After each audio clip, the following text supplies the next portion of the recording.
12장. 그 창백한 어린 신사 문제로 내 마음은 매우 불안해졌다. 그와의 싸움을 생각할수록 뒤로 낮아빠진 채 여러 단계로 숨이 차고 벌개져 가던 그의 창백한 얼굴을 상기하면 할수록 나한테 뭔가 응징이 가해질 것이라는 게 점점 확실해 보였다.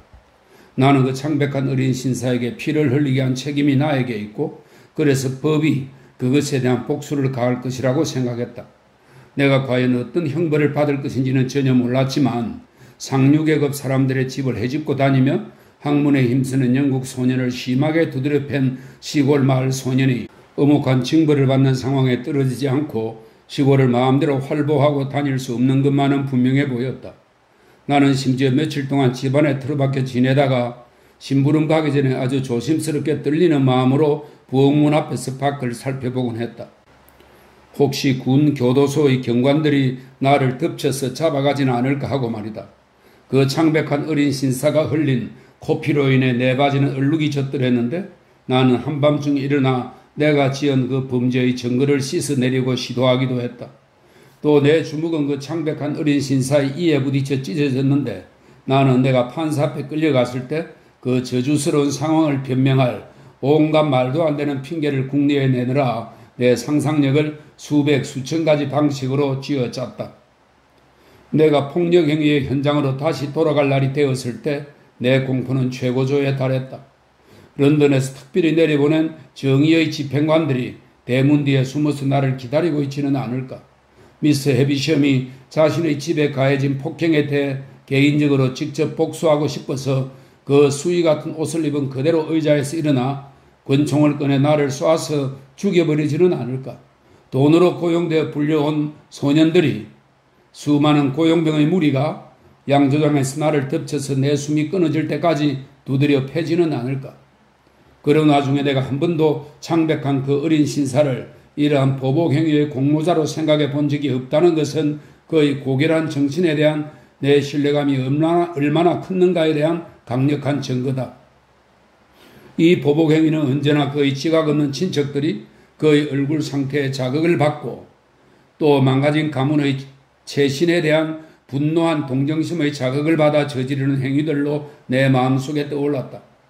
하지만 나는 미스 해비셔 집에 꼭 가야만 했고 그래서 나는 갔다. 그런데 보라, 최근의 결투와 관련해 아무 일도 일어나지 않았다. 싸움에 대해서 어떤 방식으로든 한마디도 언급되지 않았고 창백한 어린 신사도 저택 주변에서 전혀 찾아볼 수 없었다. 나는 정원 담장의 출입문이 열려있는 것을 보고 정원을 둘러보았다. 심지어 독채로 떨어진 집의 창문을 들여다보기도 했다. 하지만 안에서 닫아놓은 덧문만이 시야를 확 가로막을 뿐 아무것도 보이지 않았으며 모든 것이 쥐 죽은 듯이 조용했다. 싸움을 벌였던 그 정문의 구석자리에서만 나는 어린 신사의 존재를 말해주는 약간의 증거를 발견할 수 있었다. 그 자리에는 그가 흘린 핏자국이 아직 몇 군데 남아있었는데 나는 사람들의 눈에 띄지 않도록 정문의 흙으로 그것들을 덮어버렸다. 미스 해비셔의 방과 긴 식탁에 차려져 있는 다른 방 사이의 넓은 청계천 마루에서 나는 정원용 의자가 하나 놓여있는 것을 보았다. 뒤에서 밀게 되어 있는 바퀴 달린 가벼운 의자로 지난번 방문했을 때 이후로 거기에 놓여 있었다. 바로 그날부터 미스 해비셔을 이 의자에 태우고 그녀가 손으로 내 어깨를 짚고 걸어다니는 것에 지쳤을 때 그녀의 방과 청계창 그리고 다른 방을 이리저리 밀며 돌아다니는 것은 내 정례적인 일이 되었다. 우리는 이 왕래를 몇 번이고 반복했는데 때로는 한 번에 3시간씩이나 계속해서 그렇게 하기도 했다. 나는 우리가 이 왕래를 무수히 했다는 식으로 대충 일반적인 언급을 하고 넘어갈 생각인데 얼마 지나지 않아 내가 하루 걸러 한 번씩 정오 때 그 일을 하기 위해 그곳을 방문하기로 결정되었을 뿐만 아니라 적어도 8개월에서 10개월 정도 되는 기간을 지금은 간단히 요약하고자 하기 때문이다. 우리가 서로에게 좀 더 익숙해지면서 미스 해비셔은 나와 예전보다 더 많은 말을 나누었다. 그녀는 내가 어느 정도나 배웠으며 장래 무엇이 되고 싶은지 등과 같은 질문을 했다. 나는 앞으로 조의 도제가 될 것으로 믿고 있다고 말했다. 그리고 내가 아무것도 아는 바가 없으며 할 수만 있다면 모든 것을 배워서 알고 싶다는 희망을 제법 길게 이야기했는데 혹시 그녀가 나의 그런 희망과 목표에 무언가 도움을 주지는 않을까 하는 기대감에서였다. 그러나 그녀는 그런 도움을 주지 않았다. 오히려 그 반대로 그녀는 내가 무식한 상태로 있는 것을 더 좋아하는 것처럼 보였다. 그녀는 오직 그날의 식사만 나에게 제공했을 뿐 나에게 돈 같은 것을 전혀 주지 않았고 또 내 봉사에 대해 무언가 보수를 주리라는 약정 같은 것도 전혀 하지 않았다. 에스텔레는 언제나 주위에 있으면서 언제나 나를 들여보내고 내보내 주었다. 하지만 또다시 키스해도 좋다고는 절대로 말하지 않았다. 때로는 쌀쌀맞게 나를 그저 묵인하듯이 대하는가 하면 때로는 짐짓 말을 걸어주기도 했다. 또 어떤 때는 아주 친밀하게 굴기도 했으며 어떤 때는 나를 증오한다고 아주 열렬하게 말하곤 했다. 미스 해비심은 귓속말로 혹은 우리 둘만 있을 때면 큰 소리로 나에게 자주 묻곤 했다.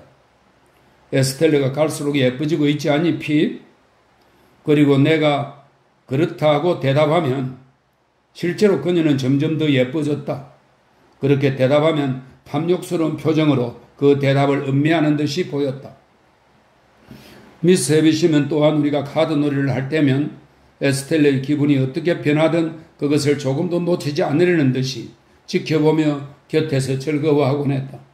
그리고 이따금 에스텔레의 기분이 너무나 자주 바뀌고 너무나 서로 모순되는 바람에 내가 어떻게 말하고 행동해야 할지 몰라 당혹스러워할 때면 미스 해비심은 애정이 끌어넘치는 듯한 태도로 그녀를 포옹해주며 귀에다 대고 무언가를 속삭이곤 했는데 얼핏 듣기에 그들의 가슴을 찢어놓아라. 내 자랑이자 희망인 에스텔레야. 그들의 마음을 인정사정 없이 찢어놓아라 하는 말 같았다. 조가 대장간에서 일할 때 콧노래로 부분 흥얼거리곤 하는 노래가 하나 있었다. 이 노래의 후렴은 올드 클램이었는데 조의 그런 흥얼거림은 수호 성인에게 경의를 표하는 방식으로는 그다지 격식을 갖춘 것이 아니었다. 하지만 올드 클램은 그만큼 대장장이들과 친밀한 관계에 있는 존재라고 나는 믿는다. 장단에 맞춰 쇠를 두드리는 소리와 가락이 비슷한 이 노래는 올드 클램이라는 존귀한 이름을 외치기 위해 신용삼아 곡조를 붙인 것에 지나지 않았는데 다음과 같이 불렀다. 자, 두들겨 대거라 두들겨 대 올드 클램 쾅쾅 내리쳐라 내리쳐 올드 클램 때리고 쳐라 때리고 쳐 올드 클램 쨍그랑 소리도 좋구나 건장한 올드 클램 힘찬 풀무소리 지펴라 지펴 올드 클램 이글이글 활활 불길도 그세구나 올드 클램. 바퀴 달린 의자를 밀기 시작한 지 얼마 안 된 어느 날 미스 해비심은 손가락을 짜증스럽게 흔들어대는 예의 그 동작을 하며 갑자기 나에게 말했다. 자 그만 노래나 좀 해보거라. 갑작스러운 이 요구에 놀란 나는 그녀를 밀며 응급길에 이 노랫가락을 읊조리기 시작했다. 그런데 우연히도 이 노래가 매우 마음에 들었는지 그녀는 생각에 잠긴 듯한 낮은 목소리로 그 노래를 따라 불렀는데 마치 잠결에 따라 부르는 것처럼 들렸다. 그때 이후로 우리가 방 안을 돌아다니며 이 노래를 함께 부르는 것은 일종의 습관이 되다시피 했으며 에스텔레까지도 자주 함께 부르곤 했다. 다만 우리 셋이 다 같이 부를 때조차도 노래는 전체적으로 너무나 나지막하게 읊조려져서 아무런 그 낡은 저택 안에는 지극히 가벼운 바람결보다도 작은 소리밖에 울려 퍼지지 않았다. 이런 환경 속에서 내가 과연 어떤 사람으로 자라날 수 있었겠는가? 이런 환경이 어떻게 내 성격에 영향을 끼치지 않을 수 있었겠는가? 곰팡내 나는 그 누런 방에서 자연의 빛이 비치는 밖으로 나왔을 때 내 눈이 그랬던 것처럼 내 생각과 사고가 혼란에 빠져 갈피를 잡을 수 없었다면 그것은 당연한 일이라고 할 수 있지 않겠는가? 아마 내가 이전에 나도 모르게 하게 되었던 그 엄청난 거짓말과 그것을 고백했던 일만 없었다면 나는 조에게 그 창백한 어린 신사에 대해 이야기했을 것이다. 하지만 나는 과거의 그 일로 인해 조가 틀림없이 창백한 어린 신사를 내가 지어낸 그 검은색 융단 마차 안에 타고 있기에 적합한 승객으로밖에 받아들이지 않을 것이라고 생각했다. 따라서 나는 창백한 어린 신사에 대해 그에게 아무 이야기도 하지 않았다. 그뿐만 아니었다. 맨 처음부터 나를 사로잡고 있었던 즉 미스 해비심과 에스텔레를 사람들 앞에 오르내리게 하기를 꺼리는 내 마음은 시간이 흐를수록 점점 더 강력해졌다. 나는 비디 외에는 그 누구도 완전히 신뢰하지 않았다. 하지만 비디에게만은 모든 것을 털어놓고 이야기했다. 그렇게 하는 것이 어째서 나에게 자연스러운 일이 되었는지, 그리고 불쌍한 비디는 왜 내가 이야기하는 그 모든 것에 대해 깊은 관심을 보였는지, 그 당시 나는 그 이유를 알지 못했다. 물론 지금은 그 이유를 안다고 생각하지만 말이다. 한편 그러는 동안 우리 집 부엌에서는 계속해서 회의가 진행되었는데, 그렇잖아도 반감과 분노에 찬 내 기분을 거의 견딜 수 없는 상태로 악화하는 회의였다. 머저리 같은 저 펌플추크는 누나와 내 장래를 논의한다는 목적으로 밤에 자주 우리 집에 찾아오곤 했다. 정말이지 그 당시 할 수만 있었다면 내 이 두 손으로 그 이류마차에서 바퀴를 고정하는 핀을 빼버리고 말았을 것이라고 나는 굳게 믿는다. 지금 이 순간까지도, 그리고 느껴야 마땅한 뉘우치는 마음도 별로 없이 말이다. 그 한심한 인간은 너무나 둔하고 꽉 막힌 상상력의 소유자였던지라 나를 자기 눈앞에다, 말하자면 자신의 정신을 작동시킬 대상으로 삼고자 세워놓지 않고서는 내 장래를 논할 수 없었다. 그래서 그는 한쪽 구석의 내 글상에 조용히 앉아있는 나를 끌어내서는 대개는 목덜미를 잡아서 마치 무슨 요리라도 하려는 양 난로불 앞에서 다 세워놓고 다음과 같은 말을 시작하곤 했다. 자, 부인, 여기 아이가 있어. 부인이 손수 길러준 아이가 바로 여기 있어. 고개를 들으라 얘야. 그리고 너를 손수 길러준 분들에게 언제나 감사하는 마음을 가져라. 자, 부인, 이 아이에 대해서 말해봅시다. 그러고 나서 그는 내 머리카락을 고약한 방식으로 마구 흔들어 놓은 다음 내 소매자락을 쥔 채로 나를 자기 앞에다 꼭 붙들어 놓곤 했는데, 그것은 이 세상에서 오직 그자만이 할 수 있는 바보스러운 작태였다. 그런 다음 그자는 누나와 머리를 맞대고는 미스 해비섬에 대해, 그리고 그녀가 나에게 또는 나를 위해 무엇을 해줄 것인가에 대해 온갖 터무니없는 추측을 해대기 시작했다. 그 터무니없는 정도가 너무 심해서 나는 아기에 찬 눈물이 터져 나오는 것을 겨우 아주 고통스럽게 참았으며, 할 수만 있다면 펌벌축구에게 달려들어 주먹으로 실컷 두드려 패주고 싶은 마음이었다. 이 대화에서 누나는 나를 언급할 때마다 매번 마음속으로 내 이를 한 개씩 잡아 뽑는 듯한 태도로 이야기를 하곤 했는데, 그러는 동안 내 후원자를 자처하는 펌벌축구 그 작자는 탐탁찮게 여기는 시선으로 나를 훑어보며 앉아있었다. 마치 내 운명의 창조자로서 그 자신에게는 별로 이익이 안 되는 일에 종사하고 있다고 생각하는 듯한 태도였다. 조는 이 토론에 전혀 끼어들지 않았다. 하지만 토론이 진행되는 동안 그는 자주 잔소리 세례를 받았는데, 누나가 파악하기에 내가 대장간을 떠나는 것에 대해 조가 그다지 호의적이지 않은 듯 했기 때문이다. 그 당시 나는 조의 도제가 될 만한 충분한 나이였다. 그래서 조가 생각에 잠긴 표정으로 무릎 꿇고 앉아 부지깽이로 벽난로 아래쪽 가로막대 사이에 석탄재를 긁어내고 있을 때면, 누나는 이 순수한 행동을 반대 의견의 표시로 아주 확고하게 해석하여 즉시 그에게 달려들어 부지깽이를 빼앗았다. 그리고 그를 마구 잡아 흔들어댄 다음 부지깽이를 어딘가로 치워버리곤 했다.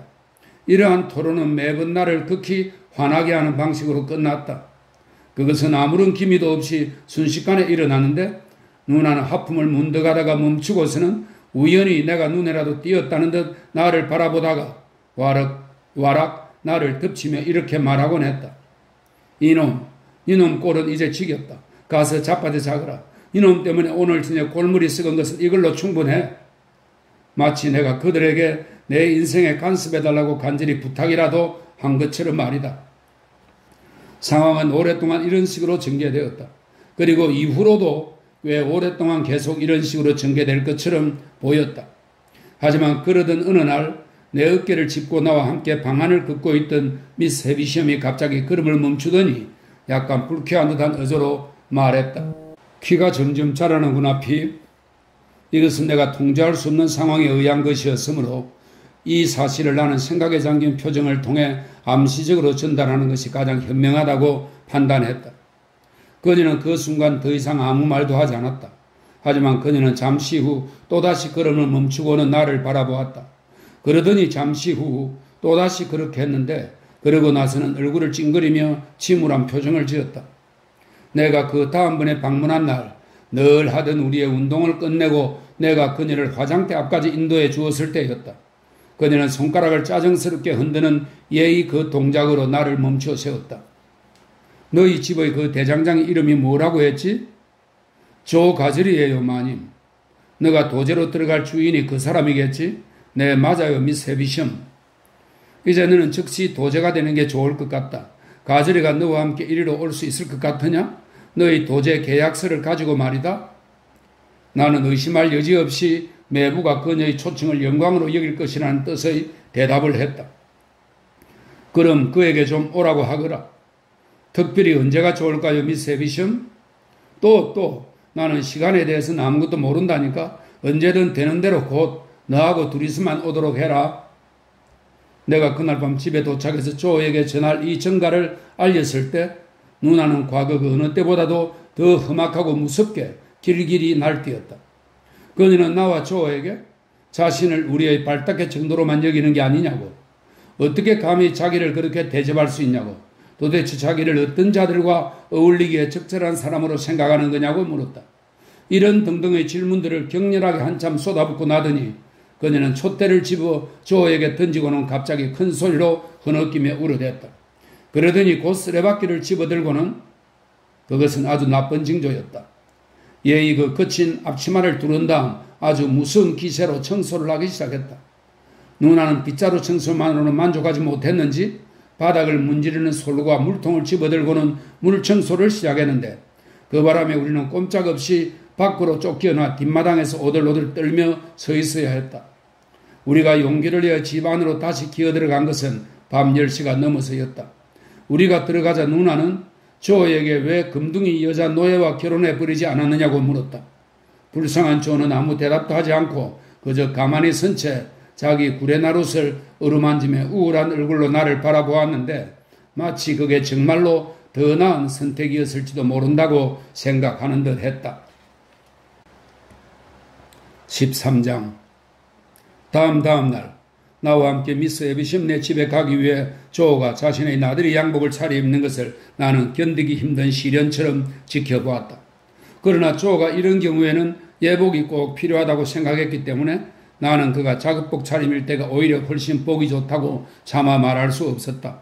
더구나 그가 그렇게 자신을 끔찍할 정도로 불편하게 만들고 있는 것이 전적으로 나 때문이라는 사실과, 또 그가 셔츠 목깃을 아주 높이 잡아 올려서 정수리 부분의 머리카락을 깃털 장식처럼 곤두서게 하고 있는 것도 오로지 나를 위해서라는 사실 등을 너무나 잘 알고 있었기 때문에 나로서는 특히나 그렇게 말할 처지가 못 되었다. 아침 식사 때 누나는 선언하듯이 자기 뜻을 밝혔는데, 자신은 우리와 함께 읍내까지 같이 가서 펌벌축구 삼촌 댁에서 기다리고 있을 작정이니 우리가 훌륭하신 귀부인네님들과 볼일을 다 마치고 나셨을 때, 누나의 이런 표현 방식에서 조는 최악의 사태를 예감하는 듯한 표정을 지었다. 그리로 자기를 데리러 오라는 것이었다. 대장간은 그날 문을 닫았다. 조는 문에다 백목으로 외출이라는 짤막한 단어 하나만을 써놓고는, 그가 일을 쉬는 때는 아주 드물었는데 그런 경우 그는 관례적으로 이렇게 했다.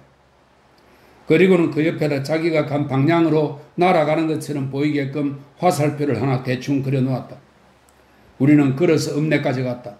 누나가 앞장을 섰는데 그녀는 비버 모피로 만든 아주 큰 보닛을 쓰고 밀집으로 엮은 국쇠 상자만큼이나 커다란 바구니를 들고 갔으며, 이 밖에도 밝고 화창한 날이었음에도 불구하고 남학신 한 켤레와 여분의 숄, 그리고 우산 등을 함께 들고 갔다. 누나가 이런 물건들을 고행 삼아 들고 간 것이었는지 아니면 거칠애용으로 들고 간 것이었는지에 대해서는 나는 확실히 알지 못한다. 하지만 아무래도 그녀가 이것들을 자신의 소유 물품들로 전시하고도 했던 것이 아닌가 싶다. 클레오파트라나 그 밖의 네로라 하는 날뛰는 여왕 군주들이 자신의 부유함을 행렬이나 행진에서 과시하는 것처럼 말이다. 펌벌축구의 가게 앞에 도착하자 누나는 우리를 뒤에 내버려 둔 채 안으로 휙 뛰어 들어가 버렸다. 정오가 거의 다 되어가고 있었으므로 조와 나는 곧장 미스 해비셴의 집으로 향했다. 에스텔레가 여느 때처럼 대문을 열어주었다. 그녀가 나타났을 때 조는 즉시 모자를 벗고는 양손으로 챙을 붙잡은 채 모자의 무게를 재는 자세로 서 있었는데, 마치 꼭 이론서의 8분의 1까지 정밀하게 재야만 하는 어떤 긴급한 이유라도 마음속에 있는 듯한 모습이었다. 에스텔레는 우리에게 아무런 관심도 보이지 않은 채 곧바로 내가 너무나 잘 알고 있는 그 길을 앞장서서 걸어갔다. 그녀의 바로 뒤를 내가 따라갔고 조가 맨 뒤에서 따라왔다. 긴 복도 안에 들어섰을 때 나는 조를 한번 돌아봤는데 그는 아직도 아주 조심스럽게 모자의 무게를 재고 있었다. 그리고 큰 걸음으로 하지만 발끝만 디디면서 우리 뒤를 따라오고 있었다. 에스텔레는 조와 내가 함께 들어가야 한다고 나에게 말했다.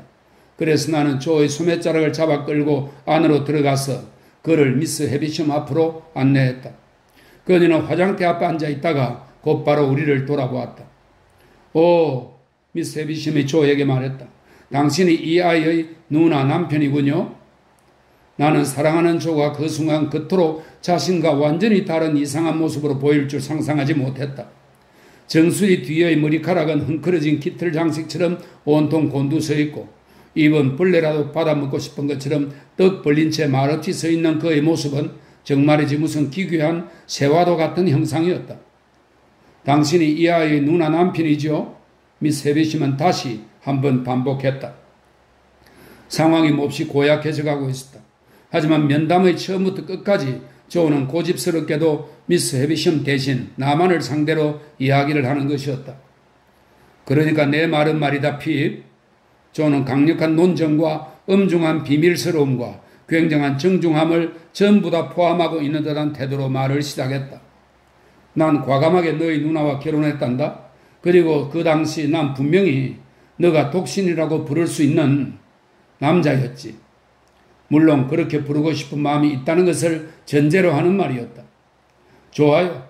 미스 해비심은 말했다. 그런데 당신은 장차 당신의 도제로 삼을 생각으로 이 아이를 길렀겠죠? 그렇지요, 가젤리 씨? 핍, 너도 잘 알고 있지? 조는 대답했다. 너와 나는 언제나 친구였다는 걸. 그래서 우리 사이에서는 그렇게 되길 기대해왔지. 서로에게 즐거운 일이 될 거라고 생각하면서 말이야.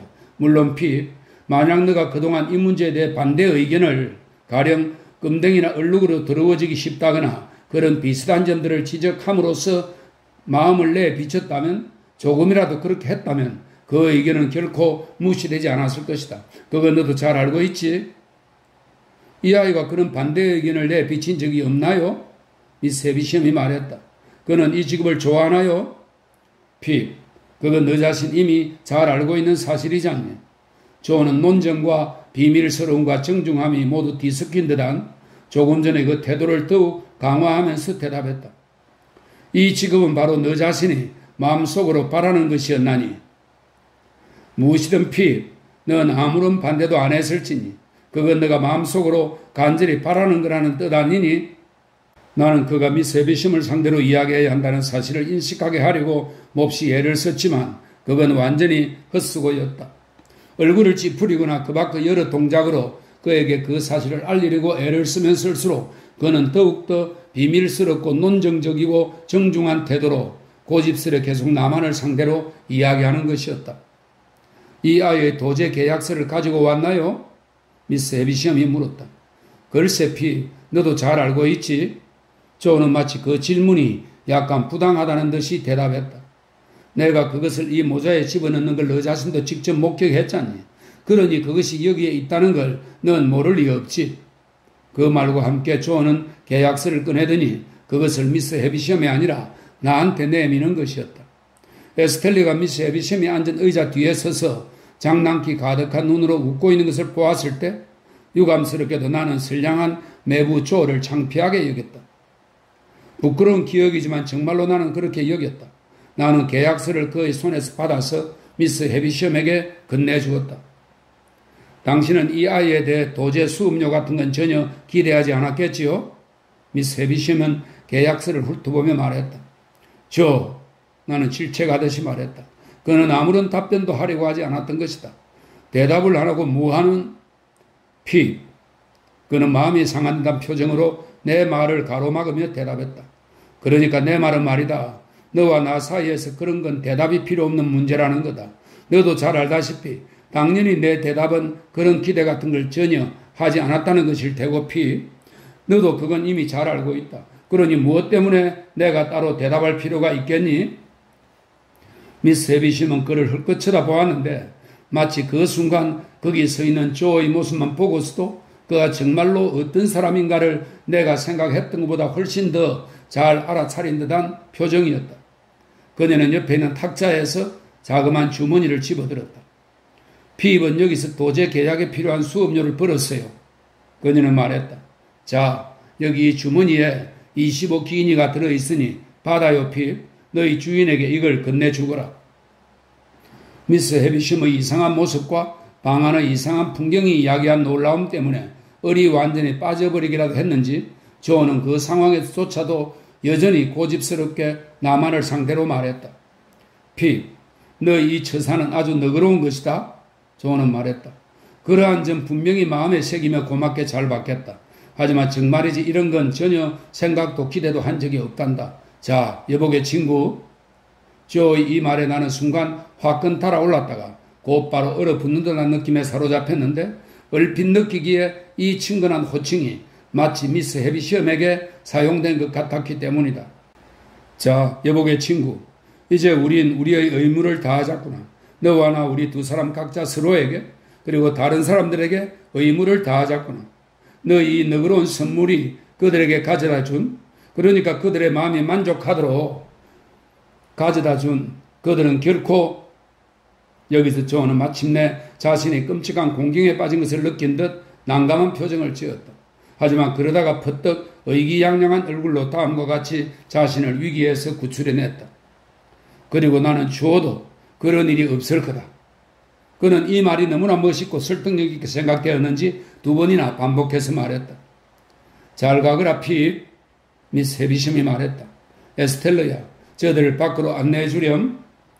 제가 다시 와야 되는지요, 미스 해비심? 나는 물었다. 아니다. 가젤이가 이제 너희 주인이다. 가젤이, 잠깐 한마디만.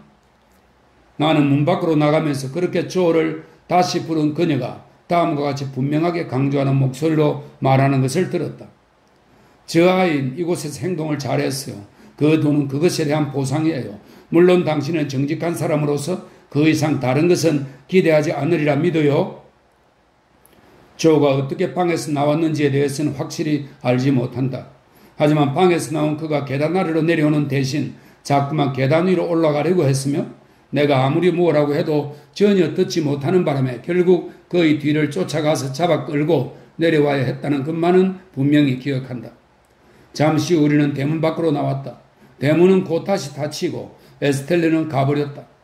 햇빛이 비치는 바깥에 우리 둘만 남아있게 되자 조는 뒷걸음질로 담장에 기대고 서더니 나에게 말했다. 참말로 놀랍구나. 그러곤 거기에 그렇게 선 채 이따금씩 참말로 놀랍구나 하고 반복하여 외쳐댔는데 너무나 자주 그리고 너무나 오랫동안 그러고 있는 바람에 나는 그가 결코 제정신을 차리지 못할 거라는 생각이 들기 시작했다.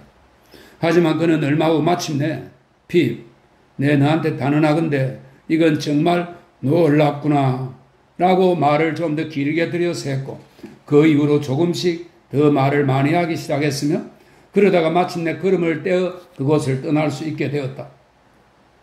조의 지적 능력이 조금 전에 겪었던 그 만남으로 자극을 받아 좋아졌다고 생각할 만한 그래서 펌벌축구의 가게로 가는 도중에 그가 정교하고 심오한 방책을 국내에 냈다고 생각할 만한 충분한 근거가 나에게는 있다. 펌벌축구의 거실에서 일어난 다음의 장면은 그 근거가 무엇인지 말해줄 것이다. 우리가 펌벌축구의 거실의 모습을 나타냈을 때 누나는 의자에 앉아 그 혐오스러운 종자상과 무언가 의논을 하는 중이었다. 아니 이런 누나는 우리 둘을 동시에 싸잡아 상대하며 소리쳤다. 이게 웬일이냐? 귀하신 몸들께서 나처럼 미천한 사람을 위해 이렇게 다시 와주시다니 이거 정말 놀랍기 거지없군. 미스 해비셔이 말이오. 조는 무언가를 기억에 내려고 애쓰는 듯이 나를 빤히 내려다보며 말했다. 꼭 좀 전해달라고 우리한테 각별히 부탁했다고. 당신에게 그녀의 안부라고 했니? 경이라고 했니? 핍? 안부라고 했어요. 내가 대답했다. 그래 나도 그거라고 생각했단다. 조는 대답했다. 그러니까 말이요. 그녀가 제이 가즈리 부인께 자신의 안부 인사를 꼭 좀 전해달라고. 그런 안부 인사 받아봤자지? 누나는 그렇게 대꾸했지만 표정은 다소 만족스러워하는 듯 했다. 그러면서 그녀는 말했다고. 조는 다시금 무언가를 기억해내려고 애쓰는 듯이 나를 또다시 빤히 내려다보며 말을 이었다. 자신의 건강 상태만 허락했다면 기꺼이 그렇게 말했지. 핍, 네, 기꺼이 즐거운 마음으로 라고 했어요. 나는 덧붙여 설명했다. 부인네들의 방문을 받았을 텐데 그럴 수 없어 아쉽다고 말했다고. 그렇게 말하고 나서 조는 긴 숨을 내쉬었다. 글쎄 누나는 품벌죽꽃이를 헐끗 한번 바라보며 한층 누그러진 태도로 말했다. 그럼 애초부터 그런 청가를 보냈어야지. 하지만 아예 안 하는 것보다는 늦게라도 하니 그나마 낫군. 그런데 그 여자가 여기 망나니 녀석에게 무엇을 주었지? 그녀는 그에게 조는 말했다. 아무것도 주지 않았다오. 조 부인은 버럭 소리를 지르려고 했지만 그 순간 조가 말을 계속했다. 그녀가 준 건 그가 말했다. 그의 친구들한테 준 거라오. 그의 친구들한테 준다는 건 바로 그의 누나인 제이 가지리 부인의 손에 들어가길 바란다는 것이에요 라고 그녀는 말했다오. 분명히 말했다오. 제이 가지리 부인이라고 말이요. 아마 그녀는 조는 생각에 잠긴 듯한 얼굴로 덧붙여 말했다. 내 이름이 조인지 조지인지 정확히 몰랐을 거요. 누나는 펌벌축구를 쳐다보았다. 그는 자신의 나무 안락의자의 양쪽 팔걸이를 문질러 대더니 누나를 향해 그리고 이어 벽난로 불을 향해 고개를 끄덕끄덕거렸다. 마치 자신은 이미 그 모든 것을 다 알고 있었다는 듯이 말이다. 그래, 그녀가 얼마나 줍디까? 누나는 웃으며 물었다. 분명 웃으며 말했다. 10파운드라면 지금 여기 계신 사람들은 어떻게 생각하시겠습니까? 조가 물었다. 다들 꽤 괜찮은 금액이라고 하겠지. 누나는 퉁명스럽게 말했다. 아주 많지는 않지만 꽤 괜찮은 금액이라고는 할 수 있겠지. 그런데 그것보다 많다오. 조가 말했다. 저 끔찍한 사기꾼. 품벌축구는 즉시 고개를 끄덕이더니 의자 팔걸이를 문지르며 말했다. 그것보다 많아요, 부인. 아니, 설마 삼촌께서는 다 아실? 누나가 말을 시작했다. 그래요, 난 다 알고 있어요, 부인. 품벌축구는 말했다. 하지만 잠깐만 기다려요. 자, 조셉, 계속해보게. 자네, 잘하고 있네. 자, 계속해보게. 그럼 여기 계신 분들은 어떻게 생각하시겠습니까? 조는 다시 말을 이었다. 20파운드라면 말입니다. 상당히 큰 금액이라고 해야 적절하겠지. 누나가 대답했다. 그렇죠. 조는 말했다. 그런데 20파운드보다 많답니다. 저 비열한 위선자, 펌벌축구는 다시 고개를 끄덕이고는 후원자 같은 태도로 웃음을 터뜨리며 말했다. 그것보다 많아요, 부인. 잘했네, 조셉. 자, 끝까지 계속해보게. 그럼 이만 끝내기 위해 말씀드리겠는데 조는 기쁜 얼굴로 돈 주머니를 누나에게 건네면서 말했다. 25파운드라고. 25파운드라고, 부인. 사기꾼 중에서도 최고로 비열한 저 펌벌축구는 조의 말을 되풀이해 말하더니 자리에서 일어나 누나와 악수를 나누었다. 그 돈은 오직 부인의 공로에 대한 대가일 뿐이요. 내 의견을 물었을 때 내가 이미 말했듯이 말이요. 부인에게 그 돈이 생긴 것을 진심으로 축하하오. 이 악당이 설령 여기서 멈췄다 해도 그의 행위는 이미 충분히 끔찍한 것이었을 터이다. 하지만 그는 이에 그치지 않고 자신의 죄악을 더욱 추악하게 만들었으니 바로 나를 꽉 움켜잡고 꼼짝 못하게 함으로써 자기가 내 은인이라는 권리를 주장했다. 이것은 이제까지 그의 모든 악행을 훨씬 능가하는 짓이었다. 조셉 그리고 부인 모두 잘 알다시피 펌벌축구는 내 팔의 팔꿈치 위쪽을 잡으며 말했다. 나는 일단 일을 시작하면 언제나 곧바로 그 끝장을 보는 사람 가운데 하나요. 이 아이는 당장 도제 계약을 맺어야 하오. 그게 바로 내 일 처리 방식이요. 자, 당장 계약을 맺읍시다. 맹세코 말씀드리건대 펌벌축구 삼촌, 누나는 돈을 움켜쥐며 말했다. 삼촌께 우리가 얼마나 많은 신세를 지는지 모르겠어요? 천만의 말씀이요, 부인. 악마 같은 그 곡물상은 대답했다. 기쁜 일은 세상 사람 누구에게나 기쁜 일이 아니겠소? 하지만 부인, 이 아이는 말이요. 당장 도제 계약을 맺어야 하오. 내 말은 그러니까 나한테 맡기라는 뜻이요. 솔직히 말한다면 말이요. 마침 바로 가까운 곳에 시청이 있었고 치안 판사들이 그곳에서 업무를 보고 있었다. 우리는 즉시 판사 앞에서 나를 조의 도제로 삼는 계약을 맺으러 거리로 갔다. 우리가 거리로 갔다고 그냥 말했지만 사실 나는 펌벌축한테 떼밀려서 그곳까지 끌려가다시피 했다. 흡사 내가 그 순간 소매치기를 하거나 곡식 날가리에 불을 지르다가 붙잡히기라도 한 것처럼 말이다. 실제로 법정에서 사람들이 받은 전체적인 인상도 내가 현장에서 붙잡힌 범죄자라는 것이어서 펌벌축커가 나를 뒤에서 떠밀면서 군중들 사이를 헤쳐나갈 때 몇몇 사람들이 저 아이가 무슨 죄를 저지른 거요? 라고 말하는 것과 너무 어린 녀석 같은데 그래도 못되게 생겼군 그렇지 않소? 하고 말하는 소리가 들렸다. 그중 온화하고 인자하게 생긴 어떤 사람은 심지어 나에게 자그마한 책자를 하나 쥐어주기까지 했는데 그것은 소시지 가게를 차릴 만큼 지렁지렁 늘어진 족쇄를 찬 사악하게 생긴 젊은이가 목판화로 그려져 있고 나의 감방에서 읽을 것이라는 제목이 붙은 책자였다. 시층은 좀 괴상한 곳처럼 생각되었다.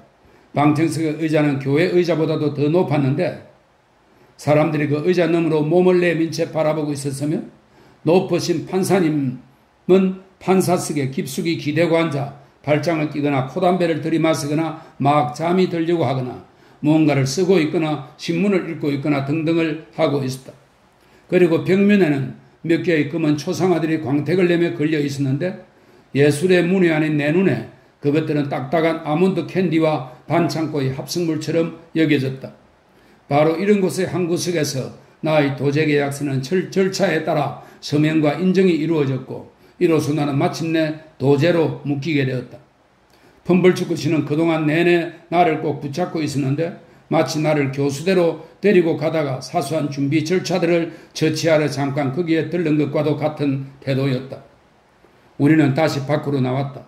내가 공개적으로 처형되는 걸 보게 될 거라는 기대로 한껏 기분이 들뜬 채 기다리고 있던 소년들은 내 친지들이 그저 나를 후원하러 모였을 뿐이라는 사실을 발견하고는 크게 실망했다.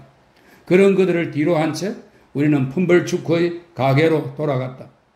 거기서 누나는 25끼니로 인해 몹시 흥분한 상태가 되었는지 절대로 그냥 넘어갈 수 없다면서 우리 모두 다 함께 벌르보 식당에 가서 횡재한 그 돈으로 만찬을 들어야 한다고 주장했다. 그리고는 펌벌축구한테 어서 그 이륜마차를 몰고 가서 허벌씨 부부와 윕설씨도 데리고 오라고 재촉했다. 모두들 그 제안에 동의했다. 그리고 나는 아주 우울한 하루를 보내야 했다. 불가사의하게도 그 자리에 모인 일행 모두는 나를 그 나라의 연회에서 불필요한 군더더기 같은 존재로 여기는 것이 당연하다고 생각하는 듯 했다. 설상가상으로 그들은 모두 이따금씩 그들이 달리 할 일이 없을 때마다 왜 즐거워하지 않느냐고 나에게 묻곤 했다. 그리고 그럴 때마다 나는 즐거워하고 있다고 말하는 것 외에 다른 도리가 없었다. 전혀 즐겁지가 않은데도 말이다. 하지만 그들은 어른이었고 그들 나름의 행동 방식이 있었으며 그것을 최대한 이용했다. 사기꾼 펌벌축구는 이 모든 일을 주순한 자비로운 은인으로 떠받들어져서 실제로 식탁의 상석을 차지하고 앉았다.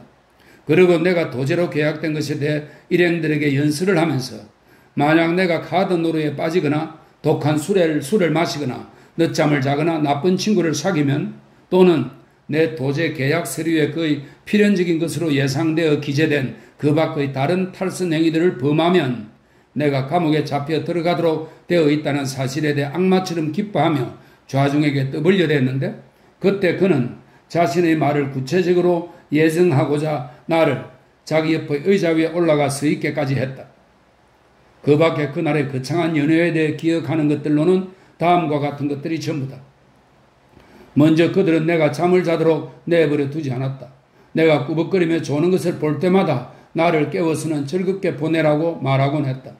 다음으로 꽤 늦은 저녁 시간에 윕슬 씨가 예이그 콜린스의 시구절을 암송했는데 피 묻은 칼을 벼락같이 소리치며 내던지는 부분을 너무나 요란하게 읊어대는 바람에 웨이트가 들어와서 아래층에 계신 순회 판매원 분들이 찬사를 전해달라고 했습니다. 하지만 여기는 고개사의 극장이 아니랍니다. 라고 말했다. 한편 집으로 돌아가는 길에 모두들 기분이 한껏 좋아서 오 아름다운 부인을 합창했는데 이때 윕슬 씨는 베이스 부분을 맡아서 엄청나게 큰 목소리로 모든 사람의 사적인 문제를 전부 다 알리고 함으로써 아주 건방지게 노래의 첫 부분을 시작하는 그 캐묻기 좋아하는 짜증나는 녀석의 말에 대답하여 자기가 바로 하얀 머리카락을 휘날리는 사내라고, 그리고 자신은 전체적으로 볼 때 세상을 돌아다니는 가장 연약한 순례자라고 외쳐대었다. 마지막으로 기억나는 것은 내 작은 침실로 올라왔을 때 내 기분이 정말로 비참했으며 내가 조의 직업을 결코 좋아하지 않으리라는 강한 확신이 들었다는 것이다. 한때는 그걸 좋아했지만 이젠 과거의 일이었다.